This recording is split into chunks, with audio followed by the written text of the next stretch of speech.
You know that your period is about to come and you're in that really vulnerable time right before you get your period premenstrually. You're probably feeling irritated with people in your life, maybe feeling extra sensitive or sad. And then you also are feeling out of control around food. You feel like no matter what you eat, it's not enough. You keep having these cravings that don't really make sense. And you get really frustrated with yourself because you keep eating beyond your fullness. And sometimes to the point of binge eating. You feel like, am I ever gonna stop doing this? What is going on and what's wrong with me? If you're in this place, you've likely tried all the things before, tried to distract yourself, tried to fulfill some kind of craving with another type of food, and it's just not working for you anymore. So if you want to get a better sense for what's happening, we're gonna be diving into this now. If having your period wasn't already super difficult, add to that difficulties that you may be having with food leading up to your period. Premenstrually, we often have such a difficult time with eating and it feels super confusing. And I bet you've been here before. You probably have really strong cravings. You might even feel out of control with food and you end up feeling like it's your fault and your cravings are just insatiable. But I want to offer to you that one, you're not alone, and two, there's likely a lot more going on that can give us insight and that could be helpful for you if you're craving certain things, feeling out of control premenstrually, and if you're binging, especially if you're binging, because that gives us so much rich information. So in this video, we're going to dive into what is binge eating, why you may be experiencing binge eating premenstrually, and then how do you stop those cycles of feeling like constantly before you get your period, you end up binge eating. If you are new here, my name is Catherine Metzler. I'm a dietitian and I help people to create peace with food and their bodies so that it can free up more headspace and you can live your life with more joy, abundance, and peace. You definitely want to take a listen to this. So what is binge eating and why does binge eating tend to increase before we have our menstrual cycle or before we have our period? Let's talk about it. So binge eating is loosely defined as the experience of eating a large amount of food in a short amount of time, often to the point of discomfort beyond any signs and signals around fullness. A lot of people will describe the experience of binge eating being very uncomfortable, and then the feelings that come afterwards being shame and guilt. You feel like you've done something wrong, and or you feel like there's something wrong with you. This is different from a perceived binge, which I've talked about in past videos, so definitely go check those out, which is that a lot of times when we exist in diet culture and we're used to restricting our food intake, a normative amount of food, a regular intake of food can feel like a binge, even though it isn't a binge. So we're talking about larger quantities of food that we're eating in a short span of time.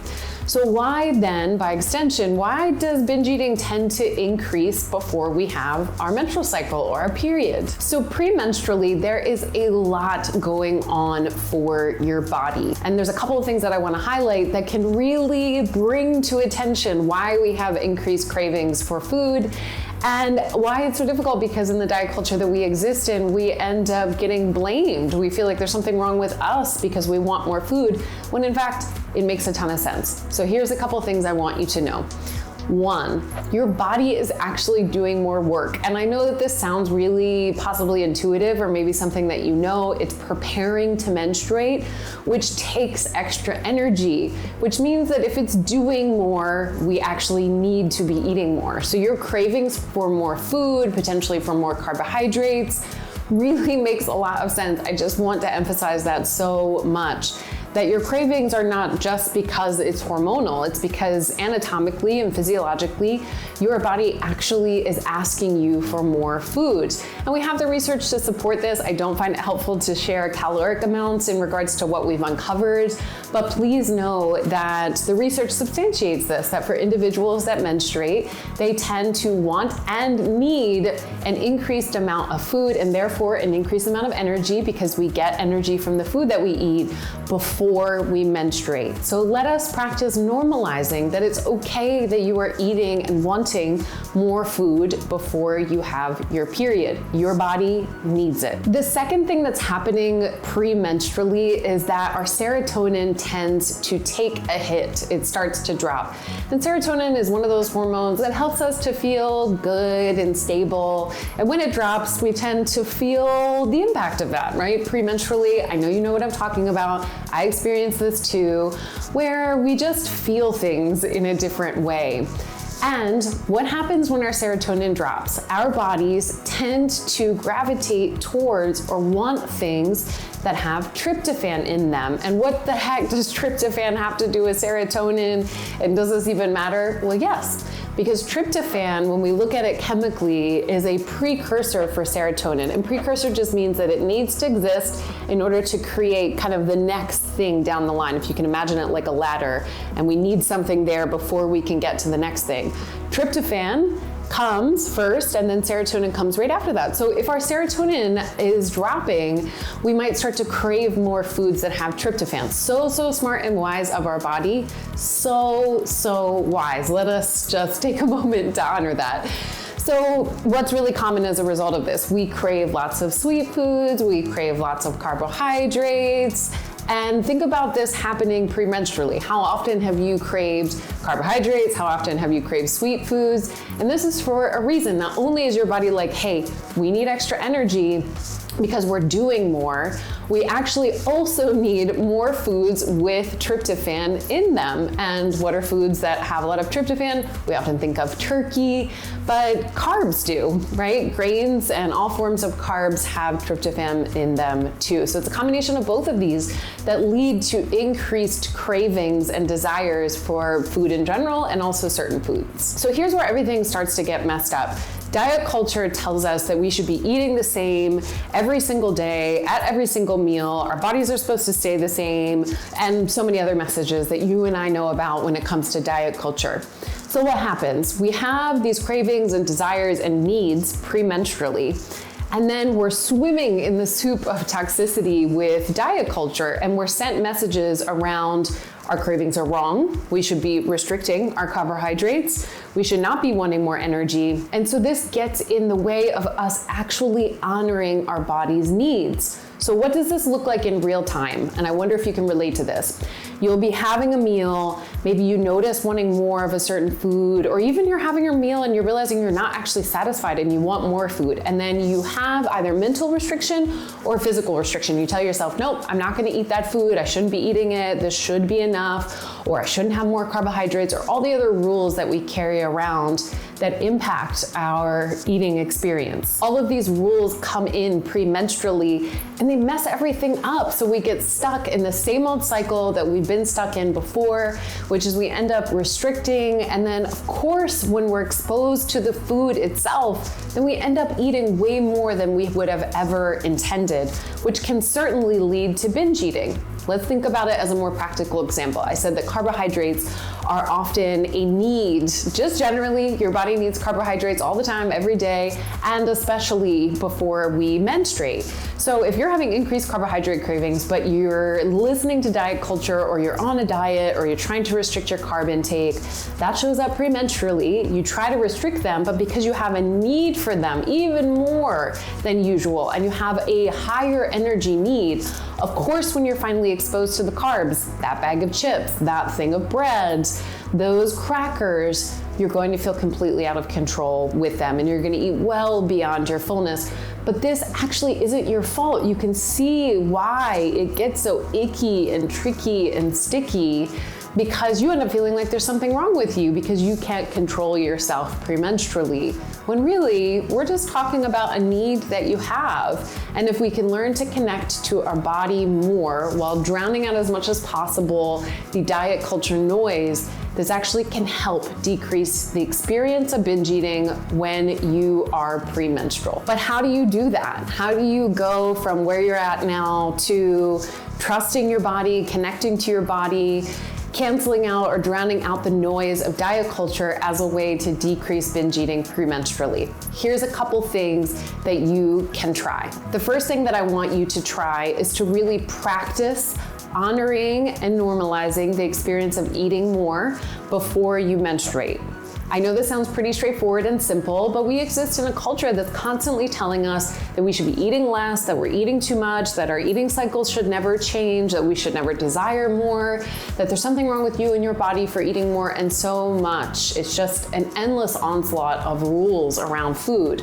When what we've talked about a moment ago is that it is normal and natural to have different amounts of food at every meal, and it's also normal and natural to want and crave more food before you're menstruating. So the more that we can normalize this, the more that we can remind ourselves it's okay, it's safe, it's normal to be wanting more food before we menstruate, it can help us get out of the cycle of feeling constantly guilty, I did something wrong, or shame, there's something wrong with me, when we're eating more premenstrually. It just becomes something neutral. Yep, my body needs this. Yep, I need a little more food. Oh, it makes sense I'm craving carbs because my serotonin has dropped a little bit. There's less judgment that comes up when we're able to normalize the experience of wanting and craving more premenstrually. The second thing I want you to think about if you're experiencing binge eating before you menstruate is what is your overall food intake like even outside of premenstrual time. What I mean by this is it's very common when we are stuck in cycles of restriction, when we've had a history of dieting or disordered eating, that we carry that around. And you may be in the process of healing your relationship with food or right at the beginning of it. And when we are restricting our food intake, whether we're aware of it or not, this can show up in all kinds of ways premenstrually. Think about it. If you are white knuckling all the time to try to get it just right, to try to restrict your food intake, to try to eat this food and that food, to try to avoid this and eat that, then what happens? Your body has these needs premenstrually and you end up having a little less ability to white knuckle things. You're more sensitive, our hormones are slightly different, your serotonin drops, your body needs more energy. And therefore, this is a time that we tend to be a little bit more vulnerable to eating more than we normally would. But this is not because inherently your premenstrual time leads to you eating a ton of food. It's because of the dieting and restriction that's likely happening outside of the experience. This is also, for example, really common when we drink alcohol. Now, of course, the experiences are different, but it's a similar idea that we don't have as much of a grip on things. We're not controlling things as much because of the impact of alcohol, and therefore that can lead to binge eating experiences. And the same goes for premenstrual times. So what I really want you to do is to get curious. Are you restricting your food in other ways? Do you still have fear foods? Are you still really worried about eating certain foods in food groups? Do you understand your connection to hunger and fullness and so much more? But this is a really, really beautiful opportunity to wonder about what's happening outside of the premenstrual time that could give us insight as to why you might be binge eating premenstrually. And the last thing that I want to offer you is something that you might not be comfortable with and might not like to hear, but I know for you it's going to be helpful over time. So please just take it in. If you can't actually practice it now, that's okay. But if you can find small ways to practice what I'm about to share with you, I think it'll really help. Which is, if this is all new to you, if you are in the middle of your healing journey, if you are still finding you're restricting foods, and or you just find yourself eating beyond what feels comfortable, whether that's a binge eating experience or just eating well beyond fullness premenstrually, I want you to practice being extra, extra kind to yourself. And yes, this shows up in thoughts. What are you saying to yourself? Are you saying really mean things to yourself when you do this? This is not about perfection. You also didn't do anything wrong, despite what the diet culture tells you. It just means that you had an experience where you ate more food than you had intended. And from that experience, you're going to be able to gather a lot of information. Kindness shows up in the way that you talk to yourself. It can also show up in the way that you care for yourself. If you're binge eating before you menstruate, don't keep tight clothes on. Don't check yourself in the mirror after you've finished binge eating. Don't ask your partner or your friend if you are looking a certain way. Don't do things that can be particularly activating when we're in that state of feeling overly full after we've binge ate. Put some comfortable clothes on, put some sweatpants on, stay away from the mirrors. And you can also consider laying down and actually resting. That can feel good. Maybe you put a hot pad on your stomach if that feels good. Put something on to distract yourself. Anything that could feel extra kind would be, I know, a real stretch for you, but something I really want to encourage you to do, because oftentimes the reaction when we are feeling shame and guilt is to punish ourselves, to be like, how could you have done this? You should know better if you've done it a lot of times. I can't believe this happened again. And I'm sure lots of other much worse things that you say to yourself. I'm sure that that was the kind version of what you catch yourself saying. So this is going to be a practice for you, but I want to encourage you to practice this if you end up binge eating premenstrually, because there's more going on, like we've talked about. It's not as simple as you need to control what you're eating, because that's just a farce that's created by diet culture, because there are very real and valid things that lead us to binge eating. During premenstrual times, you got to get really curious about your eating outside of premenstrual time. What's going on? Are you restricting? Are you getting enough food?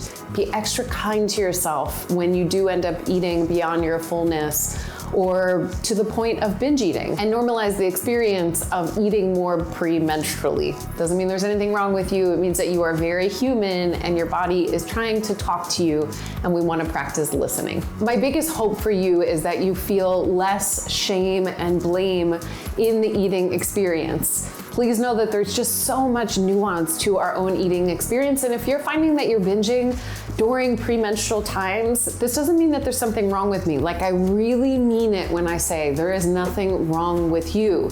It likely means that you're needing more food. It could mean that you're dieting or restricting otherwise, and possibly so much more. There's a lot of feelings and a lot of things that we become aware of premenstrually.